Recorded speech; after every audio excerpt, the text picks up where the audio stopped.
Hi, and thank you for tuning in for today's edition of That's Right, I Said It. Today is Saturday, September 18th, and my advice to you is simply don't watch it. Here to entertain myself, not so much to give you proper views. Today I'm going to focus in on a few headlines that I seen today and yesterday. The first one being Lindsay Lohan, or whatever, however you pronounce her last name. You know, I'm kind of surprised that we focus so much attention on what's going on in these celebrity lives. Of course, I heard somewhere on some newscast that Lindsay initially got in trouble for a couple of drunk driving incidents, and now she's on probation, so she's under the microscope and, you know, using drugs and things like that, for lack of a better term, you know, or any better knowledge. You know, Lindsay is a druggie, you know. It's just a fact, you know, and nothing that most of us can do about it. She's now a grown woman. She is a public figure. But, you know, I'm not so sure that taking Lindsay and putting her in jail for 4 or 5 years is the best thing for her. She's addicted to drugs. If you really want to help Lindsay, my suggestion would be put a squeeze on her and get a hold of her supplier. Man, if you got control of the people that was selling her drugs, she wouldn't be using them.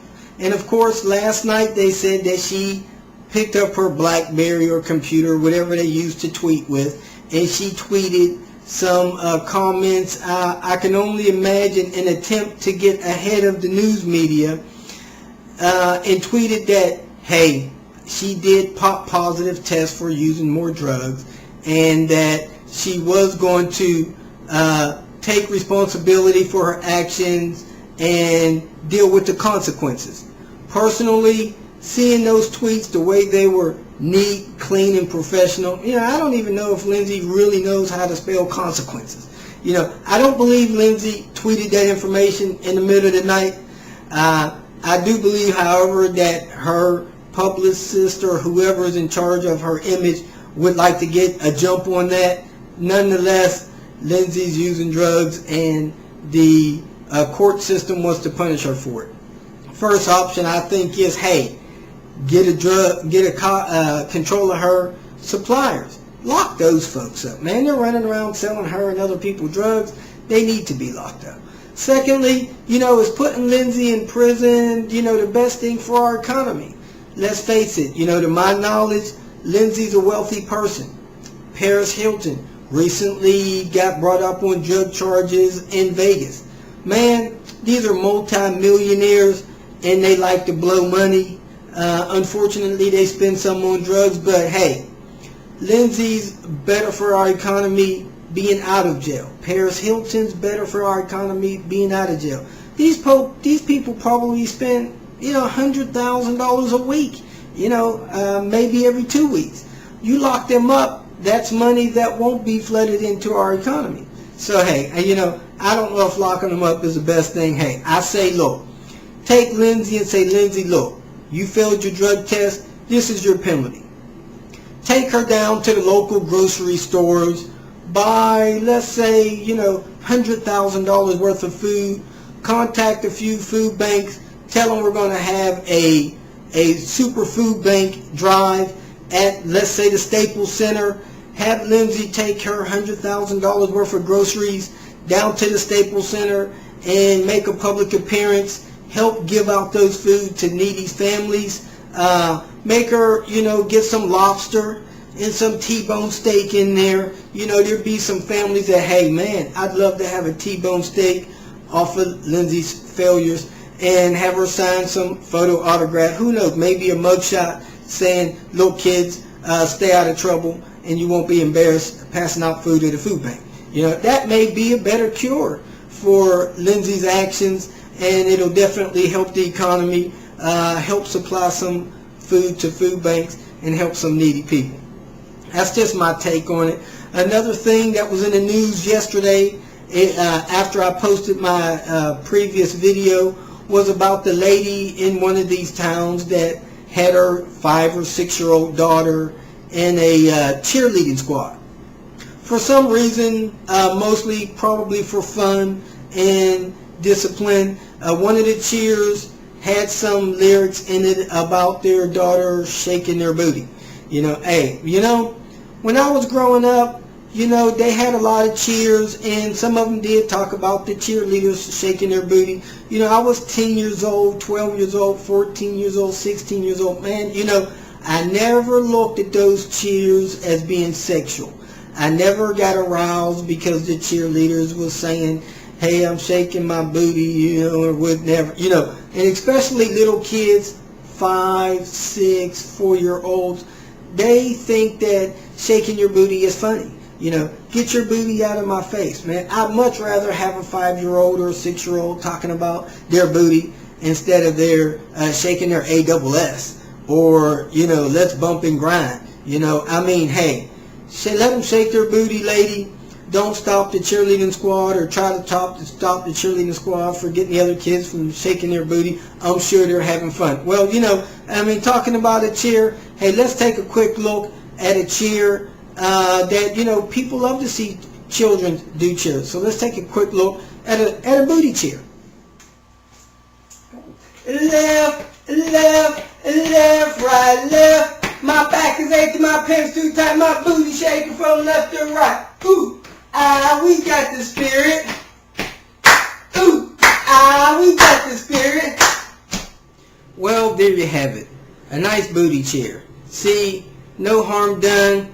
People like seeing little children do cheers, and every once in a while, a 46-year-old man doing a booty cheer can be rather humorous. The last thing I'd like to talk to is about the gentleman that got on a bus to try to help defend his daughter from some bullies. Wow. I kind of got to blame this on authority figures. I guess the first authority figure I'd like to point a finger at is mothers, mostly mothers younger than my mom. Because let me tell you, if I got out of hand, was bullying someone, and it got disturbing to where my mother had to get involved, man, my mother would whoop me up and down the street. Back when I was 5-year-old, 8-year-old, 12-year-old, if you embarrass your mother out in the street, man, you got it right there out in the street. But parents nowadays, hey, they tell their kids from the time they're real small, so-and-so better not put their hands on you, and that teacher better not get in your face. And man, you have authority figures and parents that, hey, they'll go crazy if they find out that another parent somewhere spanked their child or tried to discipline their child. When you got a 5-year-old or a 6-year-old learning that another adult figure can't discipline them, they get out of hand. Now, this guy that got on the bus to try to help his daughter, he didn't get on that bus, I don't think, meaning to terrorize a bunch of children. He just wanted to put an end to the nonsense. And some people may say, well, maybe he should have just, got on there and said, hey, leave my daughter alone.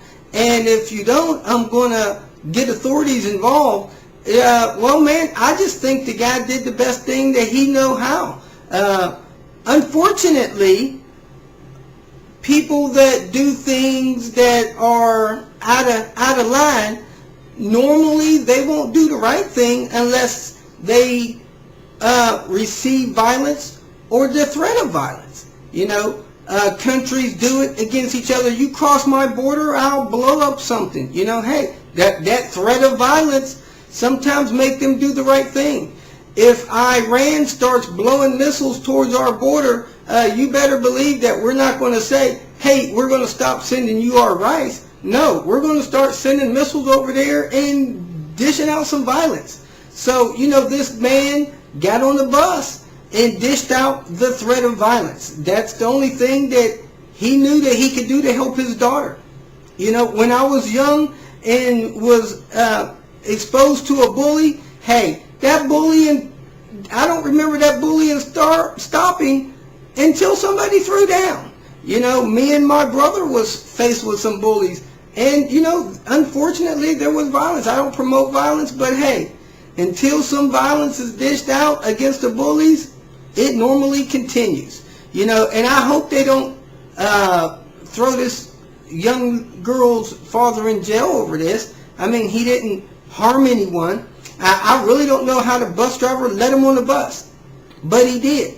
I understand that this went on for several days. The bus driver authorities didn't do nothing about it.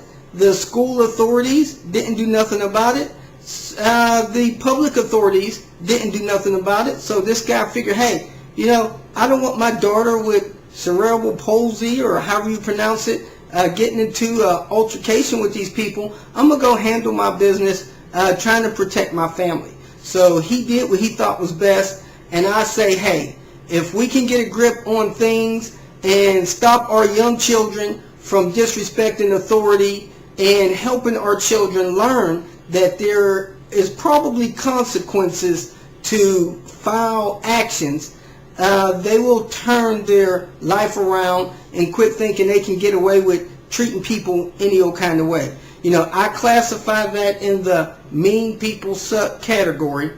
So, you know, hey, you parents out there, quit protecting your children from authority, dishing out a little discipline to your kids when they get out of hand. If your child, man, embarrasses you in public, gosh, you know, is it really a horrible thing to discipline them in public?